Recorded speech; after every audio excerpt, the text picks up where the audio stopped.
Good morning, students. Welcome to all 4C learning classes. Okay, today we are going to discuss about same inter first year economics 1 unit 6 and theories of distribution. Today we began our theories of distribution. Okay, and according to this unit, it takes a lot of importance knowledge wise, particularly if you want to understand about each and every factor and its returns. Why a factor returns are higher, why some factors returns are lower, why some people earns more, why some people earns less, why someone working so hard but getting less amount, why some people are sitting cool and getting a lot of income. To understand all these things, theories of distribution plays a very vital role in understanding this particular topic. In this theories of distribution, we discuss about all 4 factors and their returns in detail. We will take each and every factor and in detail we discuss why that factor is getting that returns and what causes the demand of that factor, what causes the supply of that factor, what causes increasing of demand of that factor and decreasing of demand of that factor, and what causes increasing of supply of that factor, decreasing of supply of that factor. In detail we will see in depth. With this we try to understand that actually each and every factor has its own importance, but some factors plays vital role in production and some factors earn more than other factors in a particular process of production. All production does not give the same level of respect to 4 factors. Some production will take more priority of some factors. For example, for agriculture, land plays more vital role than the other things like technology or organization, because organizer and the agriculture is one and the same. Here if you want to understand in general, we have 4 factors of production. What they are? Land, labor, capital and organizer. See, these 2 may be one and the same. Labor and organizer can be one and the same. If he won't appoint any labor, then organizer himself plays the role of labor. And at the same time, land and capital, these both are physical, not being human resource.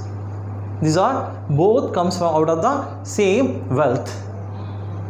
Okay, land is wealth and part of the wealth is capital.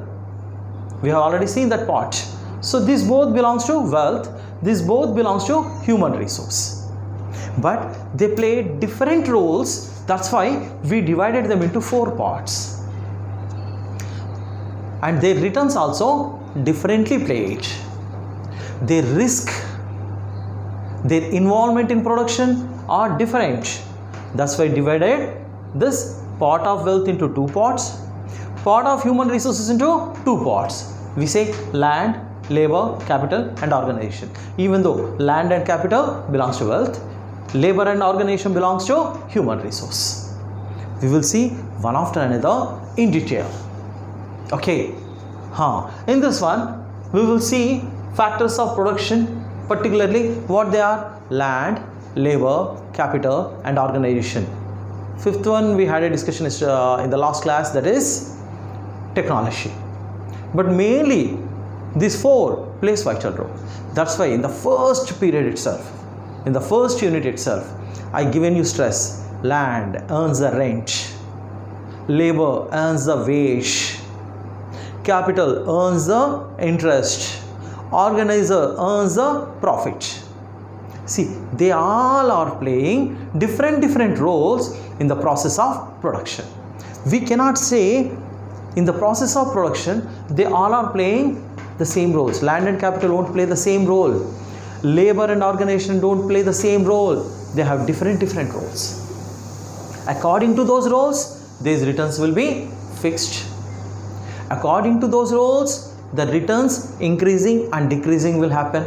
So this theory of distribution totally discusses about how each and every factor earns its own returns. And sometimes this land, labor, capital and organization individually or by their owners. Owner of the land is called as what? Landlord. Landlord earns rent. According to the demand and the supply, he is going to earn his rent. Labor, the laborer contributes the labor. His returns again depends on demand and supply. Directly or indirectly, like goods and services, even these four factors, prices also fixed by demand and supply. Sometimes demand and supply of these four factors itself, and sometimes demand and supply of those commodities which are produced by these four factors. Try to understand. These four factors are used to produce goods and services. Demand of those goods and services fixes the prices of these four factors. So that's why I say this is a very important topic, knowledge wise, and even to understand in the future why there are income inequalities, why in some of the areas wealth is more, in some of the areas wealth is less. Like if you see, all the cities, big cities are located near the seashores, and every person like to move to near to these seashores. You might have seen Mumbai, a big financial capital, Chennai once upon a time too, till now, and take Calcutta, oldest, Surat. So if you see, all these places are developed near to the seashores because demand of labor is more there because of the transportation system developed far behind our times. A long time back, the transportation system developed in these areas. Those are all fort cities. So see, people, when they want the jobs, immediately they will move to these fort cities because demand for the four factors are more there, particularly labor, even for capital, even for organization. Even though land have a lot of demand, but supply of land is fixed, inelastic. You cannot increase the supply of land, okay, and you cannot move the land from one area to another area. Due to that, these three factors plays more vital role according to the places. So now let us come back one after another. Landlord earns rent, being the owner of the land. Laborer, being the owner of his labor, he earns wage. A capitalist, by investing his capital, earns his interest. Organizer, by giving his services, putting his efforts, planning, he earns his profits. These four returns depends upon the caliber and quality and quantity of these four factors. The land, do you think land at Hyderabad, Koti, and land near our Kottapalli is going to be the same? No. Demand for the lands are different because the location is different. According to that location, rent also changes. In the main center of the city, the same 10 by 10 shop, and in the suburban area, same shop 10 by 10, which one earns more rent? Certainly middle of the city, center of the city, whichever the shop, that earns more rent. And in the suburban area, it earns less rent because demand is more there. and supply is less there. Supply is less, demand is more. Automatically price will increase. That is the price what we are paying to the land. That price is rent. Okay, next, laborer. A person with a lot of skills, administrative, etc., etc. According to his skills, his wage will change. You are watching, even let us go to the school life. In the school, you check it out. Who used to get more salary? Telugu teacher or English teacher? Yeah, you are saying English teacher. Again, let us check it out. Who earns more salary? English teacher or mathematics teacher? Again, you are saying mathematics teacher. Why? Because demand for a mathematics teacher is greater than the English teacher, and demand for English teacher is greater than the Telugu teacher. That's why English teacher is earning greater than Telugu, maths teacher is earning greater than English teacher. That difference is always there according to the labor quality, quantity, and what it produces. Land also the same way, where it is located, how much demand is there, is the supply of land is more there. According to all these things, automatically rent will change. Capital, where you want to invest your money, being a capitalist or the owner of the wealth, it always depends where the returns are more, there you want to invest. So that is going to fix the capital, interest. Last but not least, organizer, who manages all these three factors. Being a human resource, he is going to manage all these three. He activates these three factors to do the production. As the production increases, returns also increases. As the returns increases, his profit also increases. Now we will see this distribution of income at two levels: functional distribution, personal distribution. Distribution of income will be seen at two levels: functional distribution, personal distribution. Under this functional distribution, we will see again micro distribution, macro distribution. Before we enter into these two, whatever we were talking till now, this is all functional distribution. How a factor functions, according to that, the distribution will happen. How these four factors contribute their services, how they function in the production process, according to that, their returns will be fixed. See, if it is agriculture, land plays vital role, right? Next, importance goes to labor. The first priority goes to land. So that's why land will earn more than any three factors in agriculture. Land owner will earn more than anyone. Next comes labor. It needs a lot of hard work. Next comes capital. But nowadays things are changing.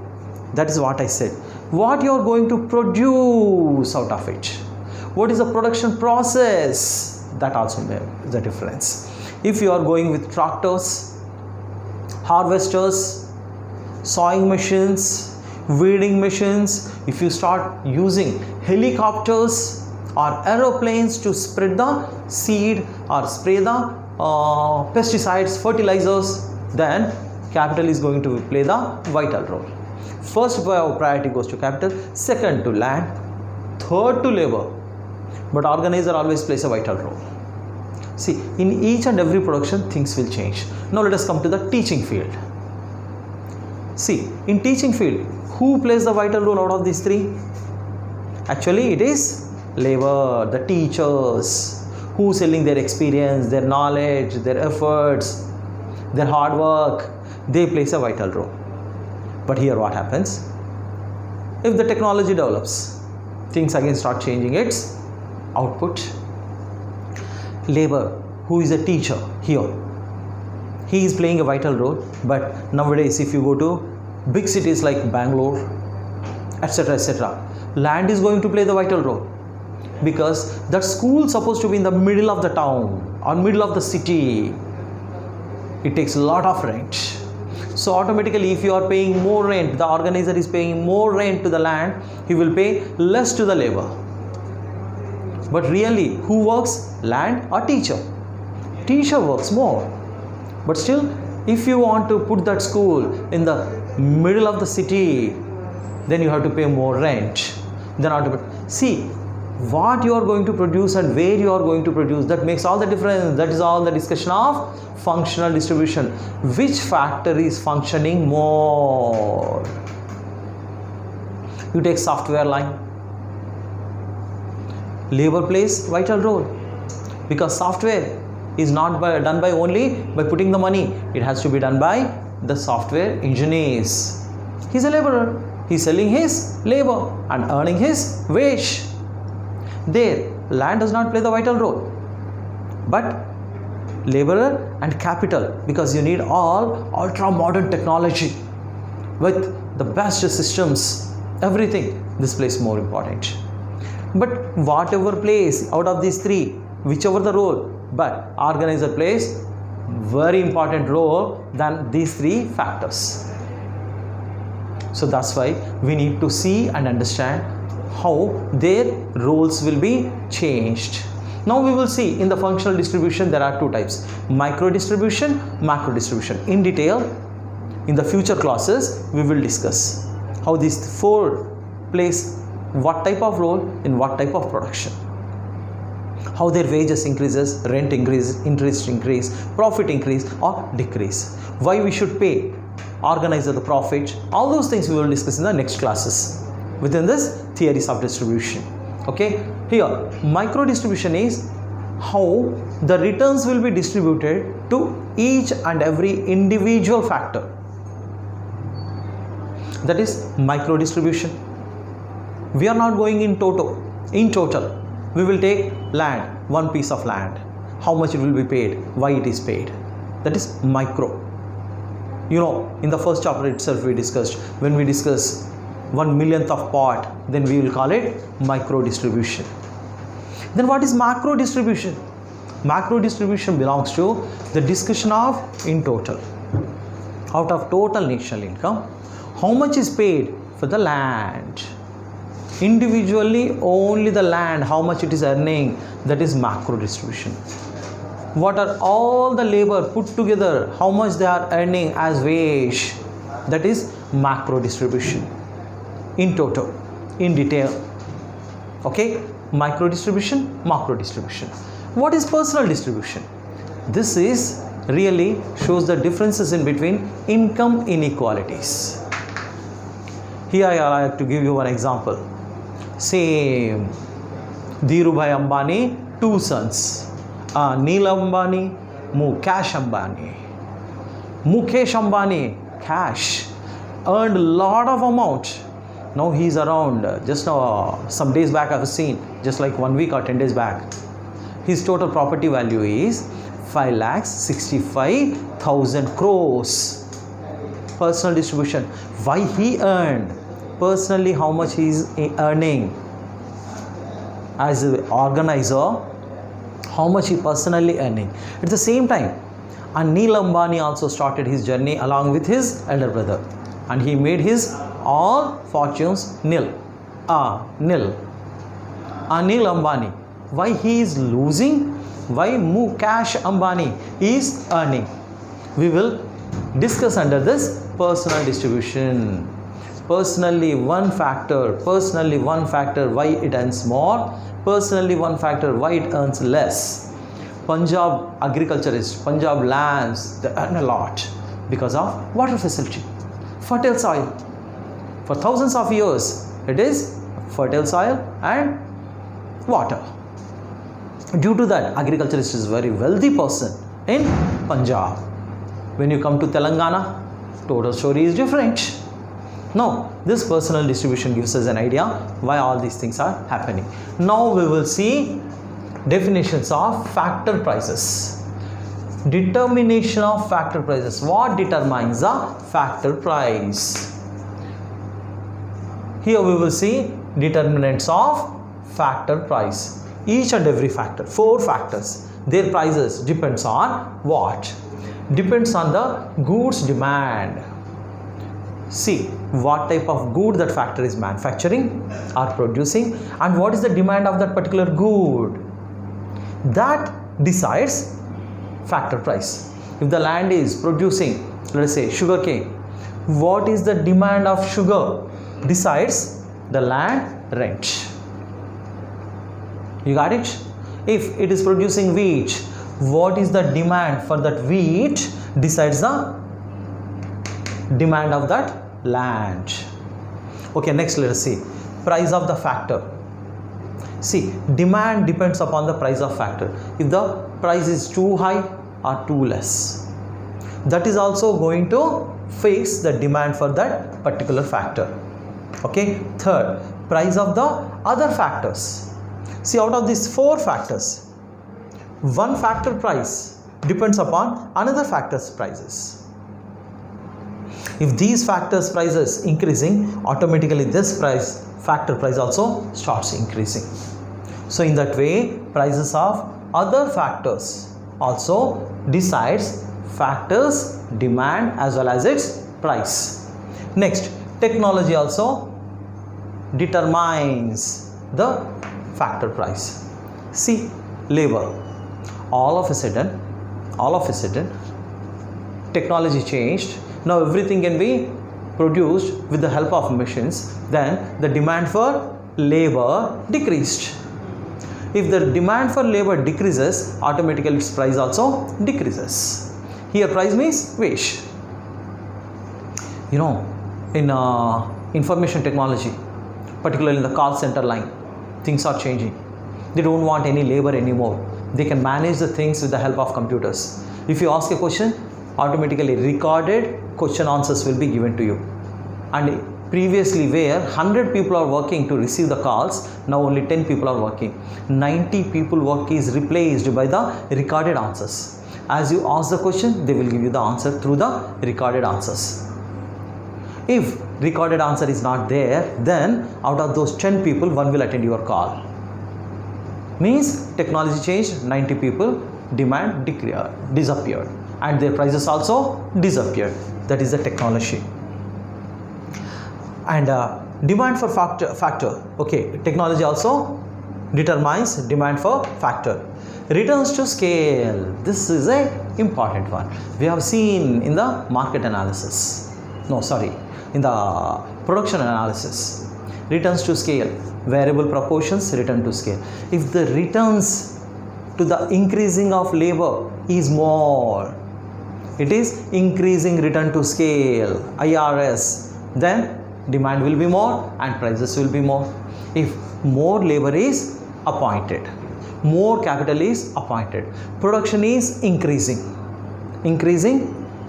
returns to scale, then the returns for those 2 factors will be more. If it is constant, then there is no demand for the labor, automatically the returns will be constant. If the returns to scale starts diminishing returns to scale, then what happens? Automatically demand for labor and capital will disappear and their demand also disappears. So always returns to scales also determine the demand for factors.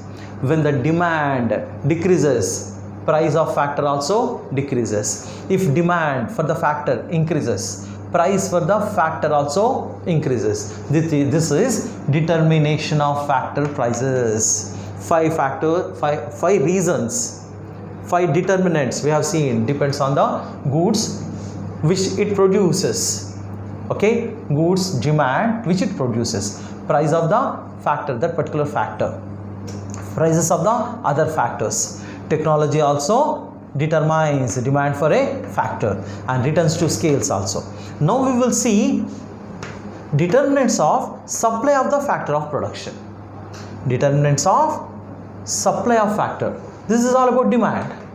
Here we will see supply. In which case supply increases, in which case supply decreases. Size of the population. If population is increasing, supply of labor is increasing, obviously. Then automatically when supply increases, in contrary, price decreases. And not only size of the population, whether they are educated or not, whether they are skillful or not, everything matters. More educated people, more supply of educated people population increases, automatically the demand for that particular factor starts decreasing.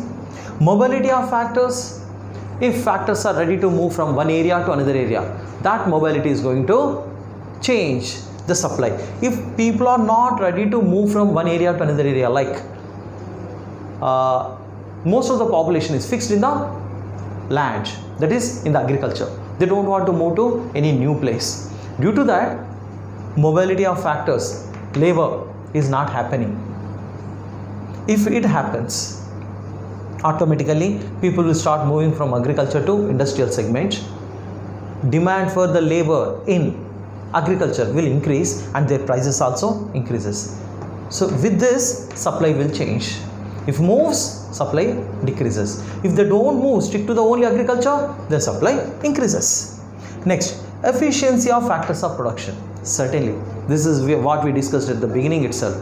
Who earns more, Telugu teacher or maths teacher? Efficiency. In that, again, a maths teacher who can teach you only in mother tongue, and a maths teacher who can teach you mother tongue as well as in English. Who earns more? Who got more efficiency? Who got more spoken English skills? So these are all matters. Next, geography. Geographical conditions. Yeah, if you go to this Seven Sisters, Tripura, Meghalaya, Nagaland, it is all hilly area. Geographically, it is a very backward area. In those areas, automatically supply will be less, particularly for skillful labor. Okay. Next, price of the factor. If price of the factor is more, supply will be more. If price of the factor is less, supply will be less. If labor demand increases in a particular field, everyone like to learn that particular field and they want to enter into that. Like you are watching software engineers. Everyone want to do their BTech and everyone want to become a software engineer because the supply, prices are very high in that area. Okay, prices of the factor decides supply of the factor. In the software, if salaries are not good, then automatically supply for software decreases. Opportunity cost. Next best alternative use. If next best alternative use is better than this one, then automatically supply of that area increases. For example, I am using 10 acres of my land to grow paddy, rice. What is the next best alternative use for my 10 acres of land? That is production of wheat. Okay, if wheat is my opportunity cost, next best alternative use, and the price for wheat increased, then automatically what I do? I move my land from production of rice to wheat. Supply of land is increased in the wheat. Labor. I am teaching economics. If prices of civics lecturers increases more, you are getting my point? Civics lecturers are increased more. I am earning 40,000, and in civics field, if I earn 60,000, then what I do? Simply, I do my MA civics, that is political science, and I enter into the political science side and I start teaching civics and I start earning more. Supply will increase. That prices will decide. That is the next best alternative use. If I get more salary in not here at Hyderabad, but I earn more at another Warangal, then what I do? If there I am getting more, that is my next best alternative use. That is my opportunity cost. I move from Hyderabad to Warangal or from Warangal to Hyderabad. That also decides the supply of a factor. With this, today we entered into the first year unit 6 theories of distribution, and we discussed about factors of production, distribution of income. In that one, functional distribution and personal distribution. Functional distribution, we have seen micro distribution, macro. Under personal distribution, we discussed why income inequalities are there. Next, we have seen determinations of factor prices and their demand, and we have seen determinants of supply of factors of production. With this, today's chapter is completed. Topic is completed. Tomorrow, we will continue the same chapter. Okay? Good day, students.